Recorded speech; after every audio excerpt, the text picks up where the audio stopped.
Balai ke India ke kelam trek banlai Yeshim benda haga FIFA World Cup haga senam sijar kendai spa San Peu ke balong ha Brazil. Kidan shibun ki jing batai ki bapatai ya ke jing bamla jong ke India banlai shikane ka tournament. Kidan ki baong bagi India bakamnang ban phong but ladaga phong but kamnang ban yele kai hanrei kanang ban yele kai tang da ka kejat sudah nak liang jong ka FIFA kamsha yaka bakan yele kai kini kide tang ki jing batai hanrei ki katu kane ki jing shisha kilong kumne namar bahagi tu ki por ka India kadang duk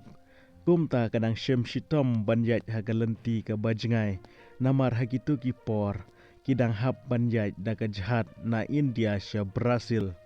hanrei nakaliang jong kaneru kidon shi ki club kiba kershan nakamta ka tim India bakan lej sya kane ka FIFA World Cup. Sakawai ka daw kalong ba ka India kadang hampel jengmut sya ka Olympic ka banlong ha kasnam sijar khandai spa san ar kumta kam kwa ban penlut ye ki naga banta ka World Cup. Sakawai ru ka jingya per namar ha ka Olympic tang nyo peu minute ha ka World Cup pat khandai peu minute. Kaneru kadai kawai ka daw ba sa komen parlok pisngau kumno halor kane ka jingbam lai jong ka India ha ka World Cup sijar khandai spa san peu